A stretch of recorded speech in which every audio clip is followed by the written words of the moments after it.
Raw Edge Appliqué Haunted House, a step-by-step tutorial. Okay, so to make our haunted house, we need something behind to help lock in our stitches to keep the fabric from puckering if we have our stitches too tight. So we're going to go ahead and tear off a piece of freezer paper. What I have is plastic coated freezer paper by Reynolds. You can use whatever brand you want to use for this. And I'm just gonna, sorry about that loud noise. I'm just gonna tear this piece off. And it doesn't want to tear on my little metal pieces. Okay, and then we're gonna put it behind our applique so that we do not pucker. Now, many people go ahead and iron this on. You can definitely iron it on as well. I'm gonna trim it off so we can use this on making the cat on our other block. But right now we are on part 2 of creating the house. We have our freezer paper behind our pattern. We have our red thread in our bobbin and the top of the machine. So we're going to pull it over and start getting to work on the houses. And we're not sure what stitch we're going to use. I am using the heavy duty Singer sewing machine. So you can decide which machine you are going to use. You may have different stitches that you can use for yours. I have a choice of a few different stitches. I have different settings, but again, very few compared to most quilting machines. But I have found that this is really all I need to create my zigzag stitches and my decorative stitches that I use on the bulk of my raw edge applique. If I find that we want to do more designs inside of a fish pattern or something else, we'll reach for the other machine and I'll review that with you. But for now, let's go ahead and switch our machine over to a zigzag stitch. And I'm going to put that stitch on about a 5 width. Do I want a 5 width? Maybe I want a 4 width. And we're going to buzz that down to about a 1.5. And we can go over this a couple of times and change it up as we see fit. I do want to start just up from the corner because I like to work down in the corners and have it dialed down in my stitch length to maybe even a 2 or a 1 so that we're getting more narrow and more wide as we come to points and the ends of our applique. Okay, so let's go ahead. We are turned on. We'll hold our top thread and get started. And clearly we're going to have to go over this 3 times or I'm going to have to dial it down quite a bit. And we do want our house looking pretty wonky. So we're going to go ahead and dial it down. And at the top, we want our needle on my right side, and we're going to turn it around to go down the other side of the house. I make a couple of stitches, wind it up to 1.5, wind it up to a 2, 3, 3.5, back up to my full width of 4.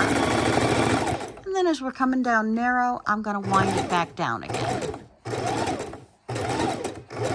And I'm going to do that as many times as I go around the house. And it's not necessary to have a zigzag, a satin stitch. You can just use a nice zigzag stitch to lock down. But our goal is to lock down both the edge of the fabric, having 1 stitch on the fabric and 1 stitch on the black off of the fabric. And we'll dial it back up again. Oopsie, sorry about that. I have you in between me and my machine. So you get the best view here. All right. Let's put the needle on the other side. Looks like we went into our other roof there. And dial it back up.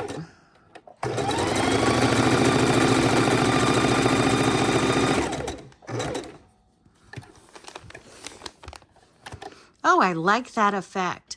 They're coming over at a different angle, a different size.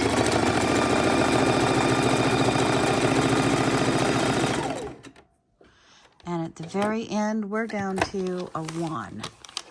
So that's beautiful. One more time to match where we started.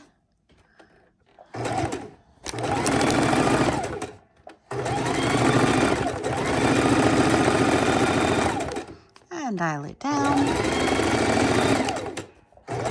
Now, since I'm so close to the other roof, I'm going to take my needle over, put it down on the other roof, and just go around it now. And it looked like it wanted to come up a little bit from the paper anyway.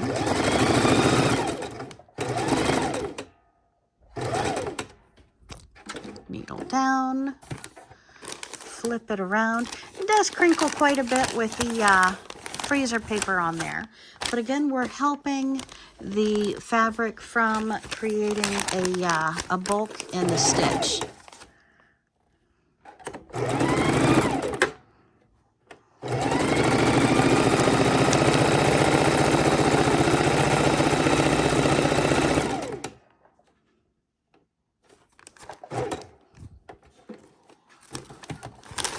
And we're just going to go around this twice, just like we did the first roof.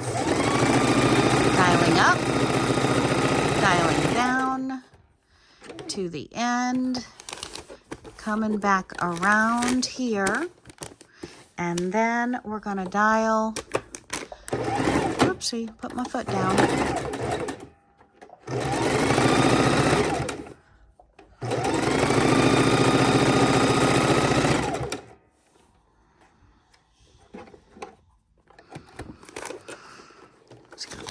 Around to our starting point, one more roundabout.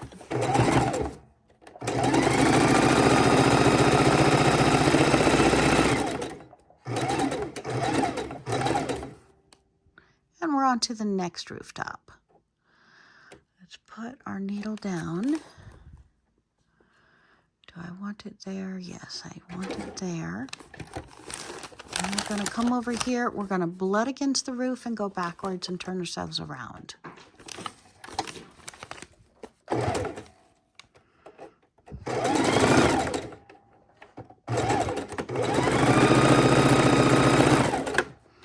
right. Let's put our needle down. We're going to turn around. Going to needle up. Put our foot down, and if I didn't hurt it, did I wrap myself around? Maybe I wrapped myself around.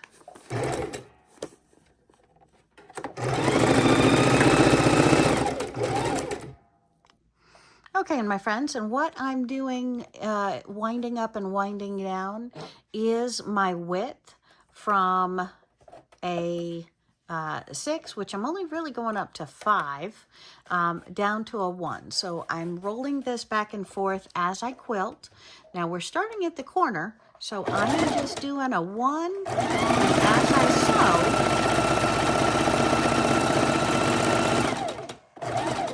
Now you just saw me roll it up and roll it down as I came to the edge of the quilt, of the house roof.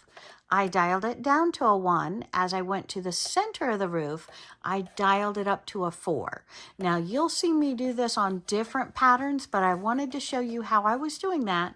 And at the same time I am sewing, I am rolling the width, so it's changing the stitch width while I sew and do my zigzag stitches. So let's take a look closer at the cloth. And that way you'll get a better feel for what I'm saying. And on our rooftops, if you get a closer look, we're winding up and winding down. So let me go ahead and pull this out of here. And you see how my stitches get very small, get very wide, and get small again. So we're going to go over this rooftop another time, but I wanted to show you how I'm doing that. And we've gone ahead and put the brown in the bobbin and the thread, and we're ready to start on the house. Our roof pieces, they look okay. We've got to trim some threads. But other than, whoops, looks like it was just a loose thread. But other than that, yeah, it's looking okay. Realizing it's going to get a lot more stitching when it goes on the long arm to quilt. But I'm pretty impressed. So let's go ahead and start with the brown. And I think we're going to start right around here. And we're going to go all the way around the outside. Then we'll do the little pieces on the inside. And then we'll decide if we need one more row around it. So let's go ahead and move it over to the sewing machine and put it under the foot.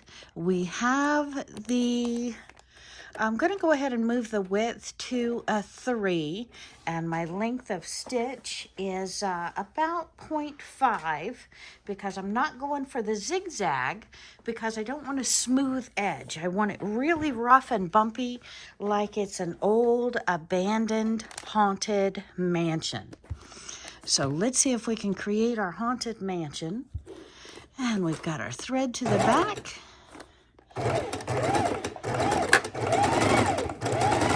And we're just going to go all the way around.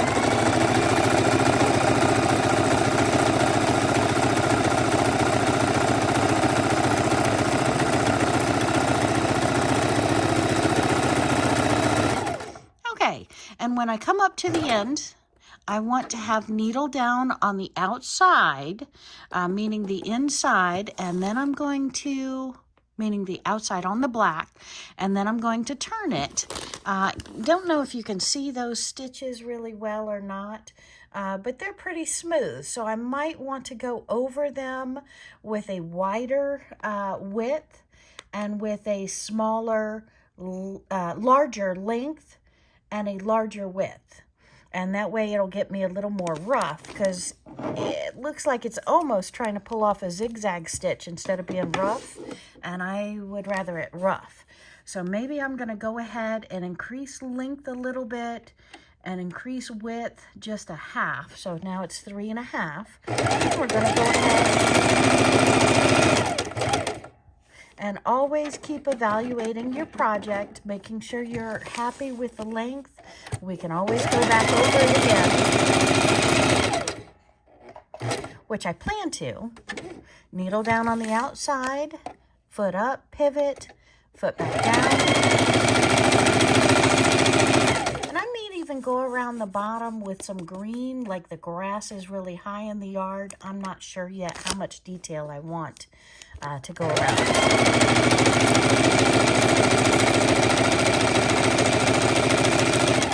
Maybe even some vines on the front of the house. That sounds kind of exciting. Yeah, this is a much looser zigzag stitch, and I kind of like that. And I'll go over it again, adjusting my width so it looks a lot rougher like the earth does.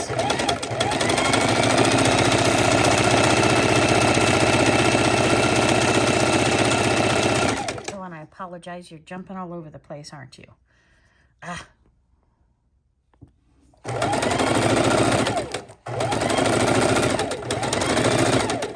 Get right up to my roof. I'm going to back stitch, kind of locking in that stitch. And then I'm going to pull it over. Let's see if I can do that without cutting my thread. Let's see if I can get this little part. I think I'll dial it down to a 3 instead of the 3.5.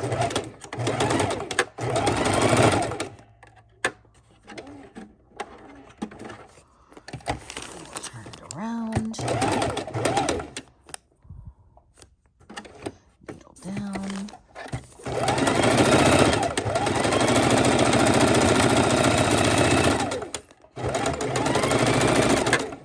Right at my roof. Lock in my stitch.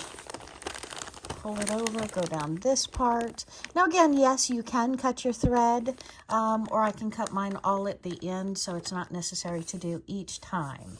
But I'm really liking the look of this. So let's go ahead.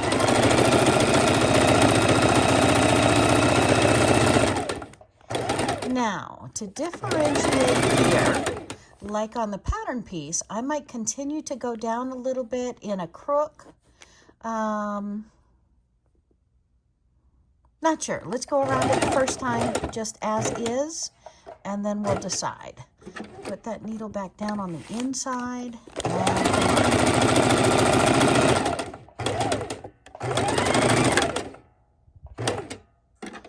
We want the needle on the inside now because we're coming the opposite direction. We want to make sure one thread is on the brown, one thread is on the black. And it sounds like I just broke my thread. Okay, while I fix my thread, I did want to show you how it is looking. See if you can see some of those stitches there as I came down and went around the V's of the house. This is where my thread broke and I need to continue. But let's look around the outside of the house. So again, see how smooth it is? I want to roughen that up, so I'm going to give it a bigger width and a bigger length to go around that to make it look more jagged, like it's falling apart. But for now, let me go ahead and rethread my needle. We'll finish up these parts here, and then we'll go around this together. Okay, so I've finished going around here with my 3 width zigzag stitch, and now I'm going to go ahead and increase my stitch, and we're going to go around the outside together here. So let's see how we do that. And I think I will start out with a 4, and I'm going to increase my length to about a 1.5. So my width is a 4, my length is a 1.5, because I want it to look rough and tumble and haunted and falling apart.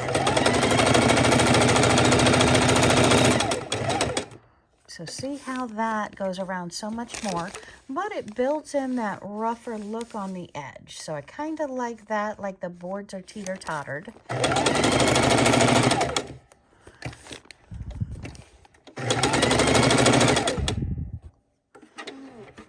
Outside, needle down, foot up, pivot.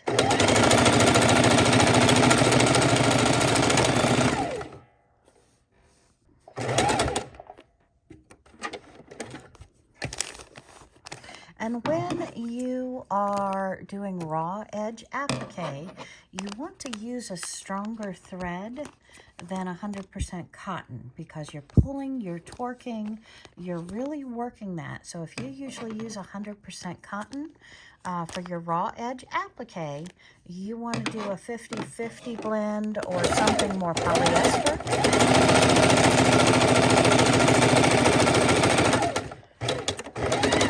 Or you want to go very slow. And I have a tendency to go very fast in my sewing. So my thread will break if I use my 100% cotton, which I have to have 100% cotton for my microwavable fabric bowls. So let's take a look at the browns on the house.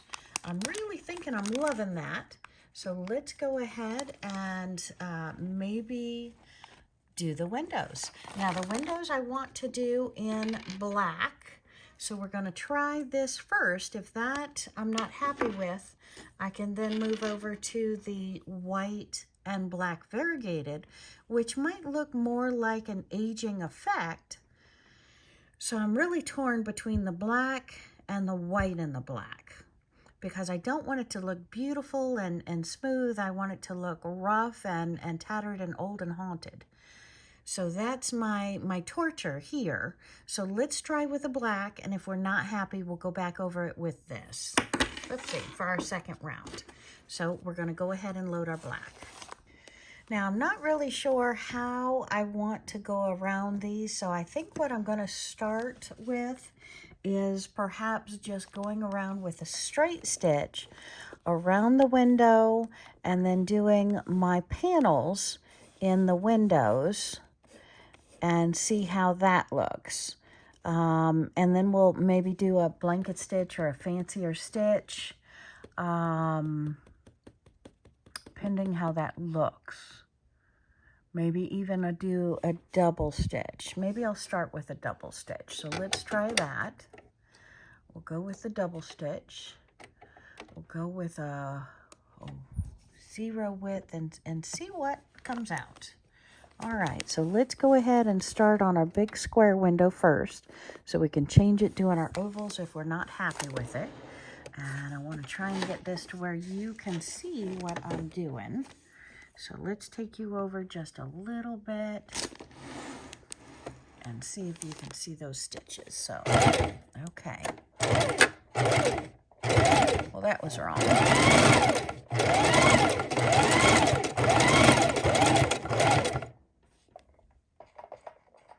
feel like I have a little less control over this than I want. So let's go back to my single stitch.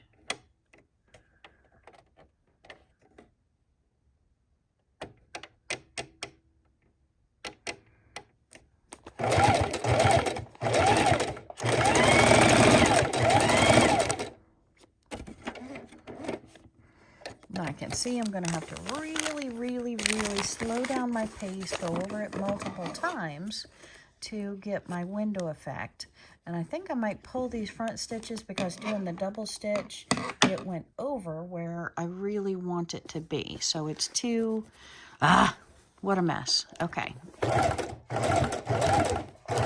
So I want to stay on my brown, light brown window and a window. Don't want to go into this. Now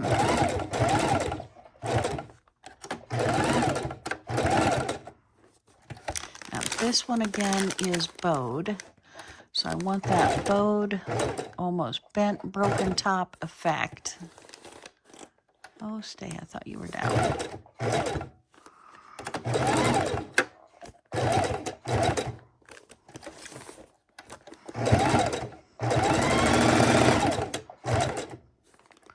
Yep, this is going to be difficult.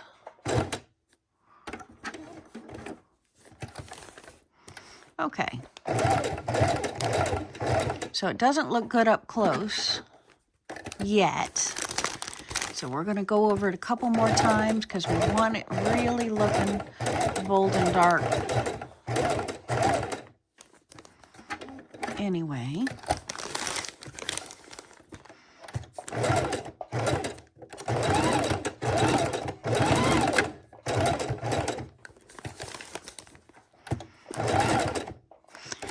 Every angle I take, I'm lifting up the foot. I want my needle down, lift up the foot to pivot around.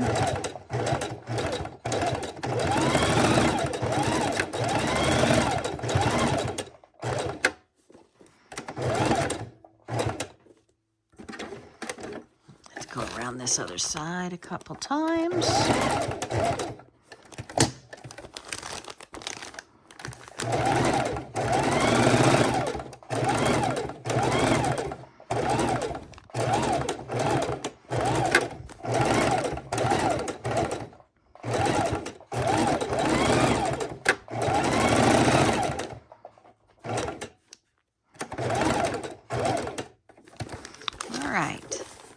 So we see how that window is looking.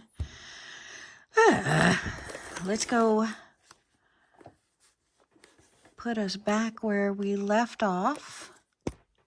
Sorry, I didn't mean to bump you again. We're going to go right in the center and do our window panel.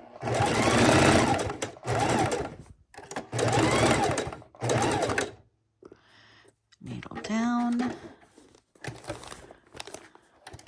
Back and forth across our window panel.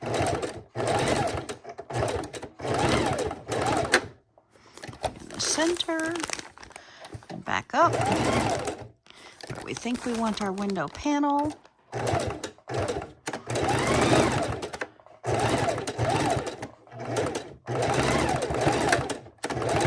And you know, before we had manufactured glass, we had, I kind of like that, Ed, that's not as bad as I was thinking, because we want it to be really a creepy haunted house. So that tattered look, of my beautiful window might not be so bad. So if we hold it away from ourselves and we look at that window, not too bad, not too bad. Okay, so let's go ahead and do some more windows. Start at the bottom.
Okay, head on to the next window. Let's do this one.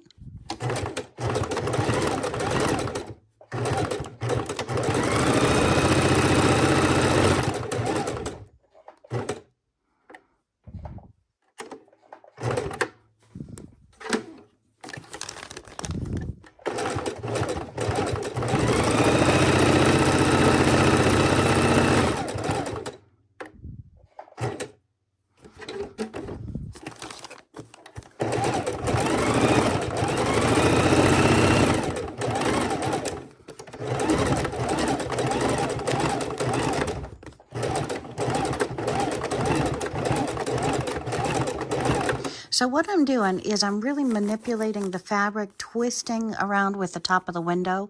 Sometimes it doesn't look as nice there, but I'm really looking for that haunted mansion, rough texture. So instead of doing 1 or 2 stitches, turning it 1 or 2 stitches, turning it 1 or 2 stitches, I'm manipulating the fabric. And by doing that and wanting it to look like it's falling apart and the wood is really tattered, I'm okay with the look of the first 2 windows, so we are going to keep manipulating the fabric like so.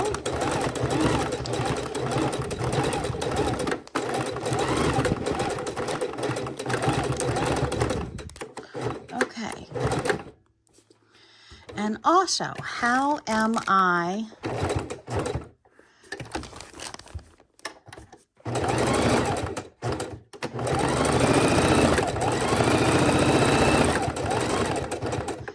going back and forth?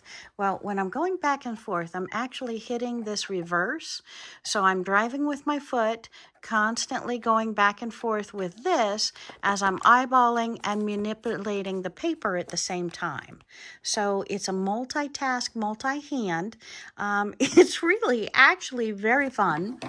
But this is the kind of thing that you can only go this fast if you really don't mind the rough hewn texture that it creates. So now we're going to do our window panel. We're going to go all the way down, all halfway up, needle down. We're going to do our panel across, foot down. So I'm really only taking about 3 stitches on either side of that middle panel, locking in my stitch, Then I can move on to the next window. Now this one, such a tiny window, my aim is to make it just as pretty as the others, even though it really looks like a jail cell window. I'm going forward and back to lock in my stitch when I start.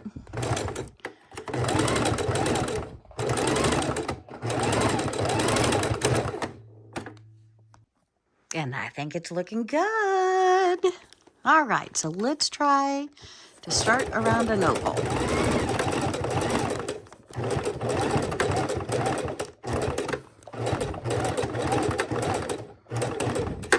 And let's cut our beginning thread. See if we can get that mostly out of the way.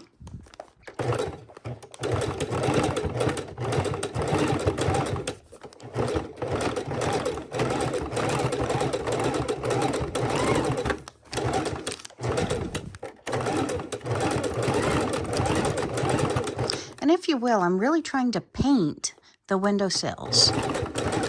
So with my thread stitching, I'm really thread painting.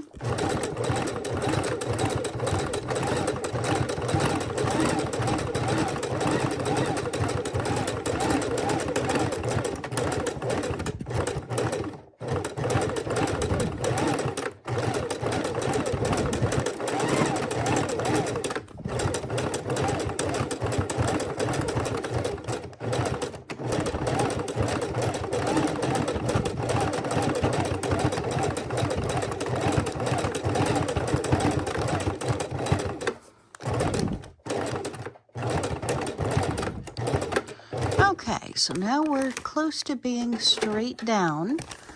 We're going to go up, do our center panel. Whoop.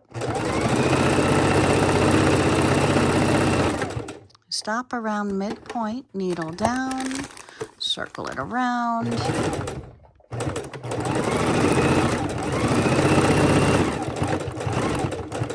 And I think I need another bit of painting on this side of the window. So let's do a couple more stitches over here.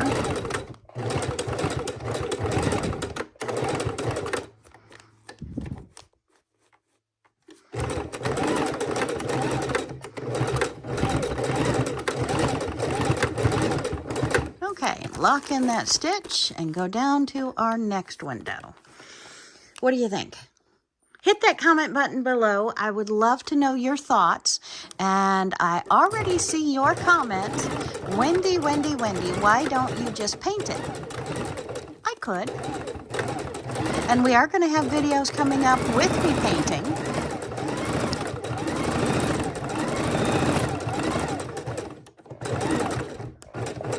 But I really want that rough look. And I like playing around with stitches and fabric. So this time we are thread painting.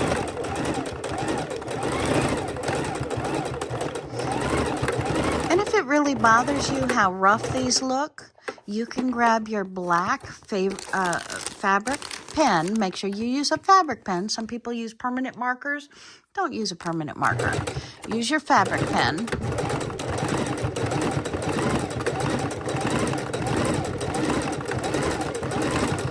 And you can go over my black thread and cover in the brown that I miss with my stitches.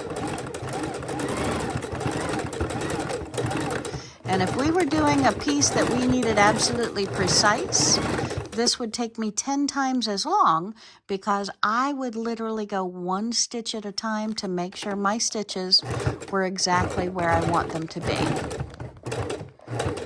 But again, I'm trying to get that haunted, abandoned mansion look.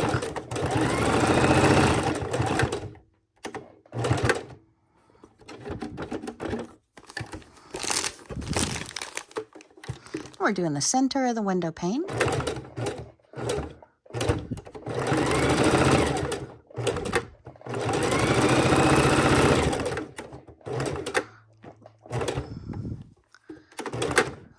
In my stitches, going over to my next window.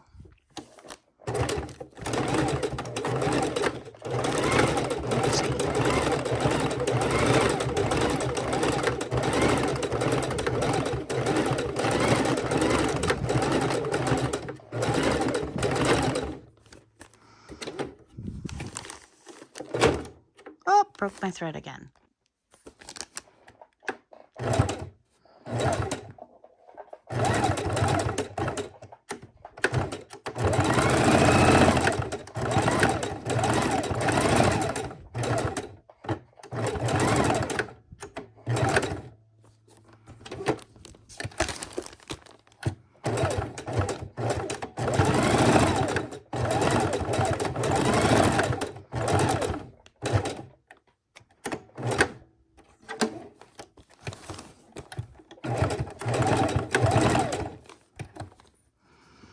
Okay, now we have 2 windows left, 2 windows and a door left.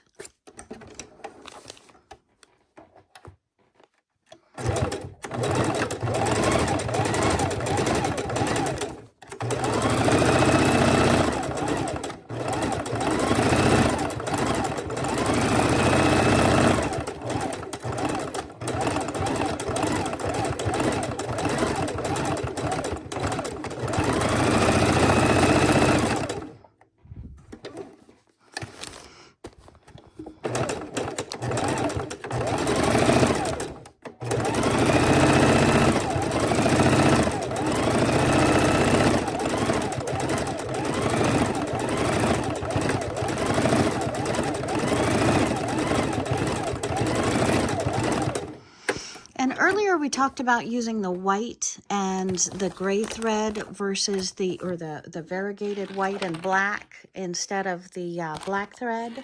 I have decided that the black I was very happy with. So that's why we stuck with the black, and I think leaving the little shades of the white around the window really gives me the same effect that using the white and the black thread variegated would have done. So I'm very happy with how these are turning out, because I know even though you're seeing them very, very up close, you see all of the mistakes. I think when you see it on the block of the quilt,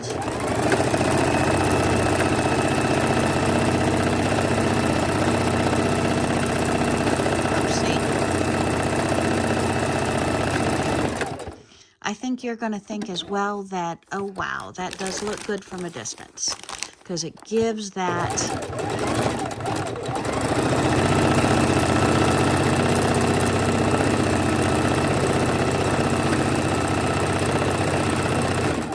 rough, falling apart style. Okay, go back to approximately the center. Turn it around. Let's do our window panel down.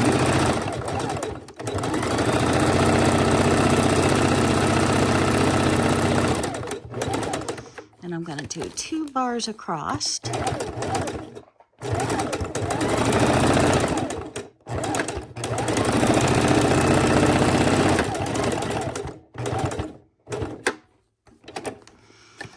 up a little bit. Right in here, and do 2 panels across, 2 bars across.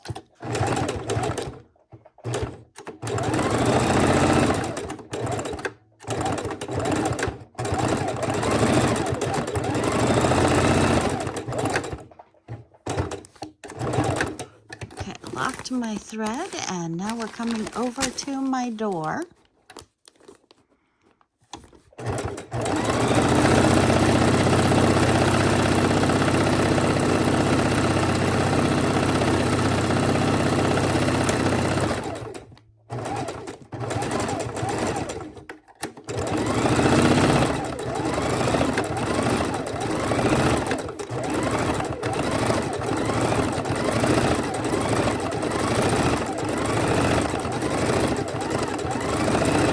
Just like on Sylvia's picture, I want the door having that shaded look, having that tattered, really falling apart, aged door look. And I'm even thinking that maybe I wanted to have the center of the door a different color other than the windows, because windows are glass, doors are wood. We'll see how this looks. Just thinking aloud with you. Okay, and I think I'll turn it around. I don't think I'm going to go around black around the bottom. I don't think that's necessary.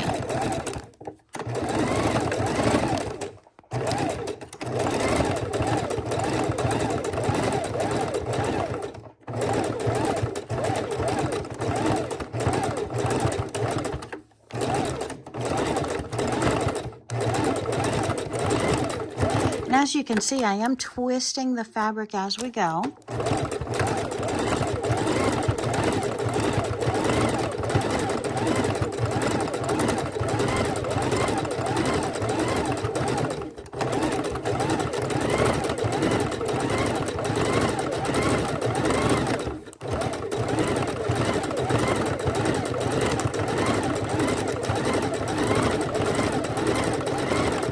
Trying to really get in a lot of stitches and really look like that rough, tattered side.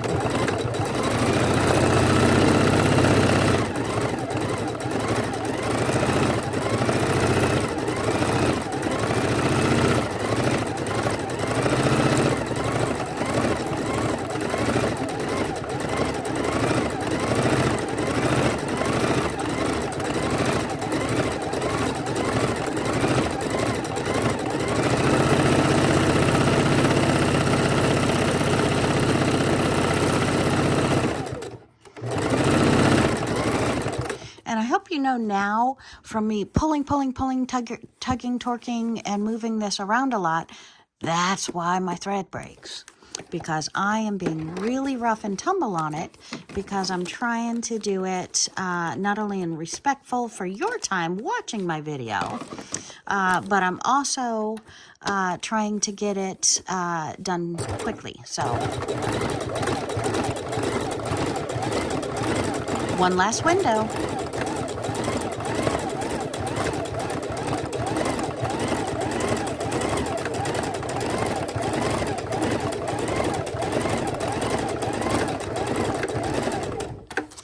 Trim that thread so we don't sew that down inadvertently.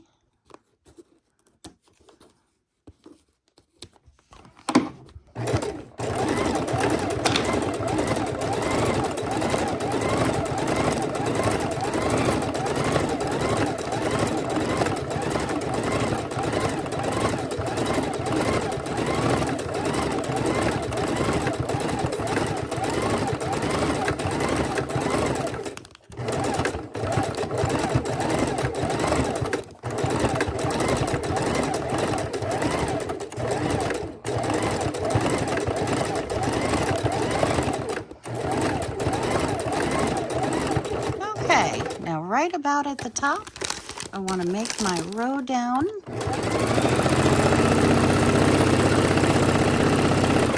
Then stop in the middle, make my row across. I'm